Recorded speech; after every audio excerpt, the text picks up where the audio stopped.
Hi നമസ്കാരം, ഞാൻ Rakesh M G ടിപ്സിലേക്ക് എല്ലാവർക്കും സ്വാഗതം. എല്ലാവരും സുഖമായിട്ടിരിക്കുന്ന വിശ്വസിക്കും. ഒരു മാനുവൽ വാഹനം യൂസ് ചെയ്യുന്ന വ്യക്തിയാണോ നിങ്ങൾ അറിഞ്ഞിരിക്കേണ്ട 6 പോയിന്റ്സ് ആണ് ഞാനിവിടെ ഷെയർ ചെയ്യുന്നത്. അതായത് മെയിൻ ആയിട്ടുള്ള ഫസ്റ്റ് പോയിന്റ്, നമ്മുടെ വാഹനത്തിൻ്റെ ക്ലച്ച് ബൈറ്റിംഗ് പോയിന്റ് നമ്മൾ അറിഞ്ഞിരിക്കണം. അതായത് ഗിയർ ബോക്സിനകത്ത് ഏറ്റവും കൂടുതൽ പ്രശ്നങ്ങൾ ഉണ്ടാക്കാൻ സാധ്യതയുള്ളൊരു കാര്യമാണ് ക്ലച്ച് ബൈറ്റിംഗ് പോയിന്റ്. എന്താണ് ശരിക്കും ക്ലച്ച് ബൈറ്റിംഗ് പോയിന്റ് എന്ന് പറയുന്നത്?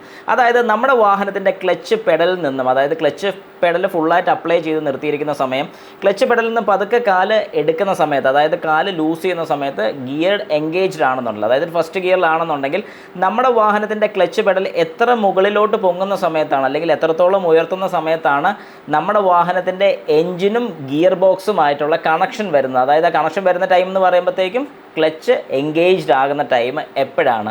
ഇതിനെയാണ് ബൈറ്റിംഗ് പോയിന്റ് എന്ന് പറയുന്നത്. അതായത് നമ്മുടെ ക്ലച്ചിൽ നിന്നും കാല് റിലീസ് ചെയ്യുന്ന സമയത്ത് ക്ലച്ചും ഗിയർ ബോക്സും, അതായത് എൻജിനും ക്ലച്ചും ഗിയർ ബോക്സും, ഈ 3 കാര്യങ്ങളും കൂടെ സിങ്ക് ആകുന്നൊരു ടൈം. അതായത് ക്ലച്ച് റിലീസ്ഡ് ആയി കഴിഞ്ഞാൽ എൻജിൻ വേറെ, ഗിയർ ബോക്സ് വേറെ. എന്നാൽ ഇതിൻ്റെ തമ്മിൽ വരുന്ന ഒരു കോൺടാക്റ്റ് അല്ലെങ്കിൽ ഒരു ഫ്രിക്ഷൻ ഉണ്ടാകുന്ന സമയം എന്ന് പറയുമ്പോഴത്തേക്കും കറക്റ്റ് ആ ക്ലച്ചിൽ നിന്ന് കാലെടുക്കുന്ന സമയം, അതായത് ആ ബൈറ്റിംഗ് പോയിന്റ് എന്ന് പറയും. ഇതിനെയാണ് നമ്മൾ ഹാഫ് ക്ലച്ച് അല്ലെങ്കിൽ ഹാഫ് ക്ലച്ചിൽ നിർത്തുക എന്നൊക്കെ പറയുന്നത്. ഇത് ശരിക്കും പറഞ്ഞാൽ ഏതാണ് ആ ഒരു കറക്റ്റ് ബൈറ്റിംഗ് പോയിന്റ് എന്നുള്ളത് നിങ്ങൾ മനസ്സിലാക്കി വെച്ചേക്കുക. നിങ്ങളുടെ വാഹനത്തിൻ്റെ ക്ലച്ചിൻ്റെ ബൈറ്റിംഗ് പോയിന്റ് മനസ്സിലാക്കി വെക്കുക.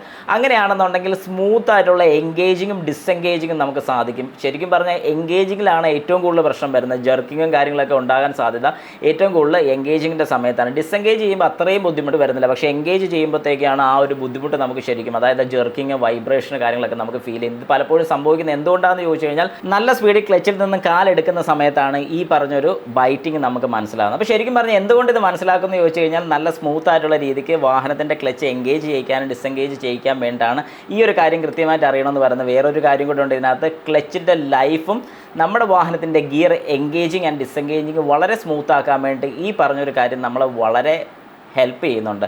അതുകൊണ്ട് ഇനി തൊട്ടെങ്കിലും നിങ്ങൾ ഇത്ര നാൾ എങ്ങനെയായിരുന്നോ കുഴപ്പമില്ല, പക്ഷേ ഇനി അങ്ങോട്ട് ചെയ്യുന്ന സമയത്ത് ഉറപ്പായിട്ടും ഈ പറയുന്ന ഒരു ബൈറ്റിംഗ് പോയിന്റ് നിങ്ങൾക്ക് അറിയാമെന്നുണ്ടെങ്കിൽ ഒരു കാരണവശാലും വാഹനം ഹാഫ് ക്ലച്ചിൽ നിർത്താനും ബുദ്ധിമുട്ട് വരത്തില്ല.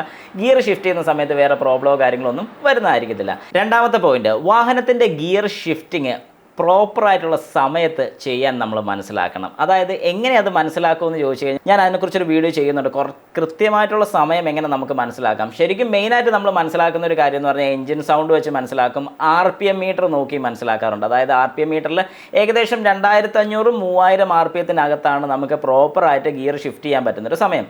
അല്ലാതെ 2000-ന് മുകളിലോട്ട് പോകുന്ന സമയത്ത് നല്ല റോഡാണെങ്കിൽ നമുക്ക് ഗിയർ ഷിഫ്റ്റ് ചെയ്യാൻ സാധിക്കും, അതിനും കുഴപ്പമില്ല. പക്ഷേ ഇതിൽ താഴെയാണെങ്കിൽ 2000-ന് താഴെ RPM ഉള്ള സമയത്ത് ഒരു കാരണവശാലും ഗിയർ ഷിഫ്റ്റ് ചെയ്യാൻ വേണ്ടി ശ്രമിക്കരുത്. ഗിയർ ബോക്സിന് ലോഡ് വളരെ കൂടുതലാണ് സംഭവിക്കുന്നത്, അല്ലെങ്കിൽ അന്നേരം ഉണ്ടാകുന്നത്. അന്നേരം അത്രയും ഗിയർ ബോക്സിന് ലോഡ് വരികയാണെങ്കിൽ നമ്മുടെ വാഹനത്തിൻ്റെ ഗിയേഴ്സിനെല്ലാം കംപ്ലയിൻറ്റ് വരാനുള്ള ചാൻസസ് വളരെ കൂടുതലാണ്.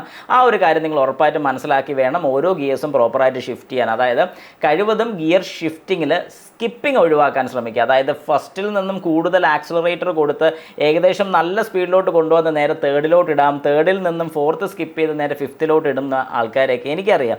കാരണം ഇങ്ങനെ ചെയ്യുമ്പോൾ വരുന്ന ഒരു പ്രശ്നം എന്താണെന്ന് ചോദിച്ചു കഴിഞ്ഞാൽ, സ്പീഡ് ഓക്കെ അല്ലേ എന്ന് ചോദിച്ചു കഴിഞ്ഞാൽ കുഴപ്പമില്ല, പക്ഷേ നമ്മുടെ ഫ്യൂൽ എഫിഷ്യൻസി അവിടെ പോവുകയാണ്, ക്ലച്ചിന് ലൈഫ് കുറയുകയാണ്. കാരണം ക്ലച്ചിന് കൂടുതൽ വെയർ ഉണ്ടാകുന്നുണ്ട്, ഹീറ്റ് ഉണ്ടാകുന്നുണ്ട്, അങ്ങനെ അവിടെ സ്ലിപ്പ് ഉണ്ടാകാനുള്ള ചാൻസ് ഉണ്ട്. ഇങ്ങനത്തെ കാര്യങ്ങളൊക്കെ വരുമ്പോൾ ഉറപ്പായിട്ടും നമ്മുടെ വാഹനത്തിന് ഈ പറയുന്ന പോലെ ക്ലച്ചിന് ലൈഫ് കുറയും, ഗിയർ ബോക്സിന് പ്രശ്നങ്ങൾ വരും. കാരണം പ്രോപ്പറായിട്ടുള്ള ടൈമിനല്ല ഗിയർ ഷിഫ്റ്റ് ചെയ്യുന്നുണ്ടെങ്കിൽ, സ്പീഡ് പ്രോപ്പർ അല്ലെന്നുണ്ടെങ്കിൽ പ്രശ്നം വരും.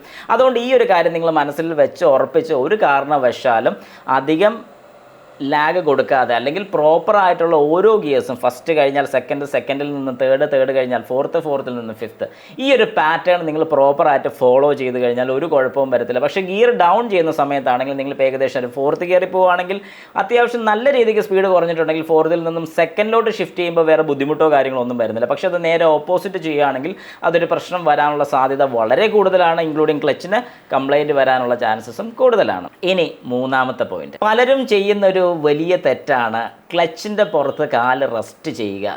ക്ലച്ച് ചവിട്ടുന്നേ ഇല്ല. ചേട്ടാ ക്ലച്ചിൻ്റെ പുറത്ത് കാല് വെക്കുന്നില്ലേ? ഞാൻ ക്ലച്ചിൻ്റെ പുറത്ത് കാല് വെക്കാറില്ല, വെറുതെ ഇങ്ങനെ തൊടാറേ ഉള്ളൂ. അതായത് അതിൻ്റെ പുറത്ത് ഇങ്ങനെ തൊട്ടില്ലെന്ന് പറഞ്ഞ് വെക്കാറുള്ളൂ. ഒരു കാരണവശാലും ഈ പറഞ്ഞൊരു കാര്യം ചെയ്യരുത്. കാരണം പലരോടും ഞാനിത് ചോദിക്കാറുള്ളതാണ്. ക്ലച്ചിന് കംപ്ലയിൻ്റ് ഒക്കെ ആയിട്ട് വരുന്ന സമയത്ത് അവരെ കൊണ്ട് ഓടിച്ച് നോക്കി അവരുടെ കംപ്ലയിൻ്റാണ് ഞാൻ ആദ്യം പറഞ്ഞു കൊടുക്കുന്നത്. അതായത് നമ്മൾ ഓടിക്കുന്ന രീതിയുടെ പ്രശ്നമാണ് നമ്മൾ മാറ്റേണ്ടത്. അപ്പോൾ അതിനകത്ത് നമ്മൾ ചെയ്യേണ്ട ഒരു കാര്യം എന്ന് പറഞ്ഞാൽ, ഒരു കാരണവശാലും ക്ലച്ചിൻ്റെ പുറത്ത് നമ്മൾ കാല് റെസ്റ്റ് ചെയ്യാൻ പാടില്ല. അതായത് ലെഫ്റ്റ് ലെഗ് പലരും ചെയ്യുന്ന ഒരു കാര്യമാണ് ക്ലച്ച് പെഡലിൻ്റെ പുറത്ത് റെസ്റ്റ് ചെയ്യുക. ഒരു കാരണവശാലും കാരണവശാലും ആ കാര്യം ചെയ്യാതിരിക്കുക. എപ്പോഴും ഒന്നെങ്കിൽ നമുക്ക് അങ്ങനെ റെസ്റ്റ് ചെയ്യണമെന്നുണ്ടെങ്കിൽ ഡെഡ് പെഡലായിട്ട് തന്നെ മേടിക്കാൻ കിട്ടും. ഡെഡ് പെഡൽ എന്ന് പറഞ്ഞുകൊണ്ട് ലെഫ്റ്റ് സൈഡിൽ നമുക്ക് അറ്റാച്ച് ചെയ്യാൻ പറ്റുന്ന ഒരു ആക്സസറി ആയിട്ട് തന്നെ നമുക്ക് മേടിക്കാൻ കിട്ടും. ക്ലച്ച് അപ്ലൈ ചെയ്ത് കഴിഞ്ഞാൽ സൈഡിലോട്ട് കാല് മാറ്റി വെക്കാൻ പറ്റുന്ന ഒരു ഓപ്ഷൻ അവൈലബിൾ ആണ്.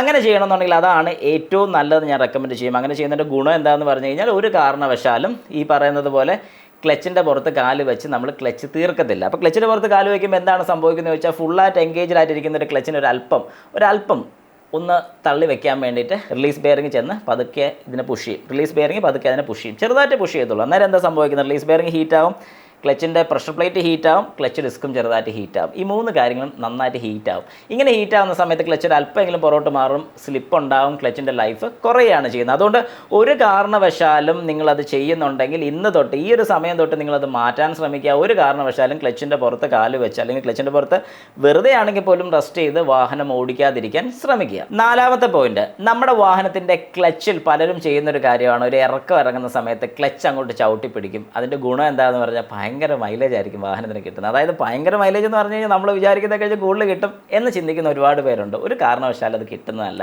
കാരണം നമ്മൾ ചിന്തിക്കുന്ന ഒരു പ്രോബ്ലം എന്താണെന്ന് വെച്ചാൽ ഇറക്കം ഇറങ്ങുന്ന സമയത്ത് ലോവർ ഗിയേഴ്സിൽ അല്ലെങ്കിൽ ടോപ്പ് ഗിയേഴ്സിലാണെങ്കിൽ പോലും അങ്ങനെ ഇറങ്ങിക്കഴിഞ്ഞാൽ കൂടുതൽ ഫ്യൂവൽ ബേൺ ചെയ്യും. അങ്ങനെ ബേൺ ചെയ്യാതിരുന്നോളൂ ക്ലച്ച് ചവിട്ടി കഴിഞ്ഞാൽ ഗിയർ ബോക്സും എഞ്ചിനും തമ്മിൽ സെപ്പറേറ്റ് ആയി കഴിഞ്ഞാൽ ഈ എഞ്ചിൻ ജസ്റ്റ് ഐഡ്ലിങ് മാത്രം നിന്നോളും, ഗിയർ ബോക്സ് ഫ്രീ ആയിട്ട് കറങ്ങും. പക്ഷേ ഇവിടെ നമ്മൾ മനസ്സിലാക്കാത്തൊരു കാര്യമുണ്ട്, അങ്ങനെ ഫ്രീ ആയിട്ട് നമ്മുടെ വാഹനം ഇറങ്ങി പോവുകയാണെന്നുണ്ടെങ്കിൽ ബ്രേക്കിങ്ങിന് ഭയങ്കര ബുദ്ധിമുട്ടായിരിക്കും. വാഹനം സ്കിഡായി പോകാനുള്ള ചാൻസ് ഉണ്ട്. ലോഡ് അല്ലെങ്കിൽ നമ്മൾ ബ്രേക്കിങ് ചെയ്യാൻ വേണ്ടി നോക്കുമ്പോൾ 4 ടയേഴ്സിൻ്റെ ബ്രേക്ക് മാത്രമേ യൂസ് ചെയ്യുന്നുള്ളൂ, എഞ്ചിൻ സപ്പോർട്ട് ചെയ്യുന്നില്ല.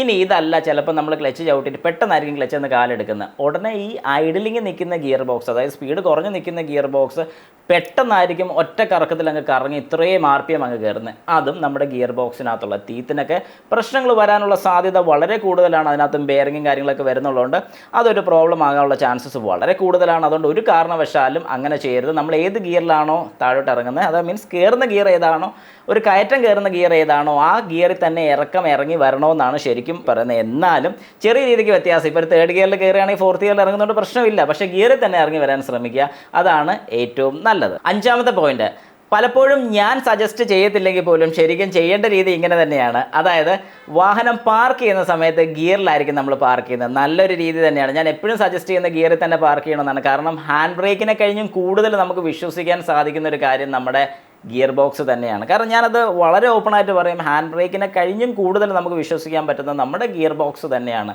അത് നമുക്ക് എവിടെയും പറയാൻ സാധിക്കും, വേറൊന്നും കൊണ്ടല്ല. കാരണം ഗിയർ ബോക്സിൻ്റെ ഒരു അഡ്വാൻറ്റേജ് എന്താണെന്ന് പറഞ്ഞാൽ അത്രയും ഗിയേഴ്സ്, അതായത് ഈ ഒരു ഗിയേഴ്സിൻ്റെ കോമ്പിനേഷൻ ഉള്ളതുകൊണ്ട് ഒരു കാരണവശാൽ അവിടുന്ന് ചെറിയ എന്തെങ്കിലും പോയെന്ന് പറഞ്ഞാൽ ഒന്നും പറ്റത്തില്ല. പക്ഷേ ഹാൻഡ് ബ്രേക്കിൻ്റെ ഒരു കുഴപ്പം അങ്ങനെയല്ല, കേബിൾ പൊട്ടിപ്പോകാനുള്ള ചാൻസ് ഉണ്ട്.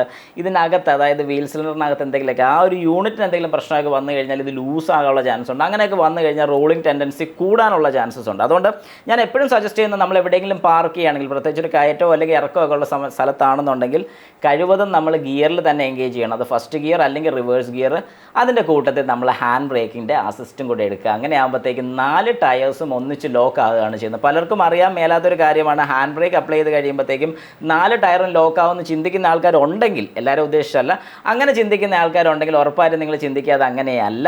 ശരിക്കും പറഞ്ഞു കഴിഞ്ഞാൽ ഹാൻഡ് ബ്രേക്ക് അപ്ലൈ ചെയ്യുന്ന സമയത്ത് ബാക്കിലത്തെ ബ്രേക്ക് മാത്രമാണ് ശരിക്കും ലോഡായി നിൽക്കുന്നത്, ഫ്രണ്ടിലത്തെ ബ്രേക്ക് ലോഡാകുന്നില്ല.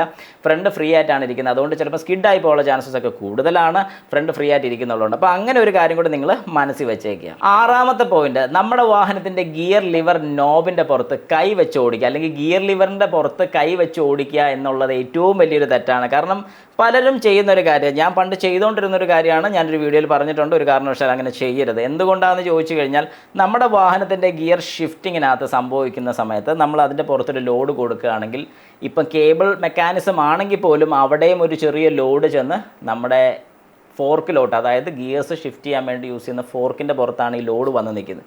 അങ്ങനെ ഒരു ലോഡ് വരുന്ന സമയത്ത് ഇത് തള്ളിപ്പിടിച്ച് നമ്മുടെ ഗിയേഴ്സിന് പ്രോബ്ലം വരാനുള്ള ചാൻസസ് വളരെ കൂടുതലാണ്. സിങ്കർണൈസറിന് കംപ്ലയിൻറ്റ് വരുന്ന ഒരുപാട് പ്രശ്നങ്ങൾ അവിടെ സംഭവിക്കുന്നുണ്ട്. അതുകൊണ്ട് ഒരു കാരണവശാലും നമ്മൾ വാഹനത്തിൻ്റെ ഗിയർ ഷിഫ്റ്റ് ചെയ്ത് കഴിഞ്ഞാൽ, അതായത് ഇപ്പോൾ ഏതെങ്കിലും ഒരു ഗിയറിൽ ഇട്ട് കഴിഞ്ഞാൽ കൈ പതുക്കെ മാറ്റി വയ്ക്കുക. ആംറസ്റ്റ് ഉണ്ടെങ്കിൽ ആംറസ്റ്റിൻ്റെ പുറത്ത് വയ്ക്കുക. ഒരു കാരണവശാലും ഗിയർ ലിവർ ഒരു ആംറസ്റ്റ് അല്ല. അതുകൊണ്ട് ഒരു കാരണവശാലും അതിൻ്റെ പുറത്ത് കൈ വെച്ച് റെസ്റ്റ് ചെയ്യാൻ പാടില്ല. അതൊരു തെറ്റായിട്ടുള്ളൊരു കാരണമാണ്. ഈ പറഞ്ഞ 6 കാര്യങ്ങൾ നിങ്ങൾ മെയിനായിട്ട് ശ്രദ്ധിച്ചു കഴിഞ്ഞാൽ നിങ്ങളുടെ വാഹനത്തിൻ്റെ ക്ലച്ചിൻ്റെ ലൈഫ് കൂടുതൽ കിട്ടുന്നതായിരിക്കും. അതുകൊണ്ട് ഇപ്പോൾ പലരും എന്നെ വിളിച്ച് ചോദിക്കുന്ന ഒരു കാര്യമാണ്, രാകേഷ് ക്ലച്ചിന് എത്ര ലൈഫ് കിട്ടും? ശരിക്കും ക്ലച്ചിനൊരു ലൈഫ് പറയാൻ സാധിക്കാത്തതിൻ്റെ കാര്യം നമ്മൾ ഓടിക്കുന്ന രീതിയുടെ പ്രശ്നം കൊണ്ടാണ്. അതായത് നല്ല രീതിക്കാണ് നമ്മൾ ആ വാഹനം ഓടിക്കുന്നതെങ്കിൽ ഒരു കുഴപ്പവും വരത്തില്ല. അതായത് ഈ പറഞ്ഞ പ്രൊസീജിയർ അനുസരിച്ചാണ് നമ്മൾ ചെയ്യുന്നതെങ്കിൽ. പക്ഷേ ഞാൻ ഇതിനകത്ത് പറഞ്ഞതിൻ്റെ നേരെ ഓപ്പോസിറ്റ് രീതിക്ക് ചെയ്ത് കഴിഞ്ഞാൽ ക്ലച്ച് എത്രയും പെട്ടെന്ന് തീരാൻ ശ്രമിക്കുന്നതായിരിക്കും. അത് നിങ്ങളുടെ മനസ്സിലുണ്ടായിരിക്കണം. ഈ പറഞ്ഞ കാര്യങ്ങളെല്ലാം കൃത്യമായിട്ട് ചെയ്ത് കഴിഞ്ഞാൽ ഏറ്റവും നല്ലതാണ്.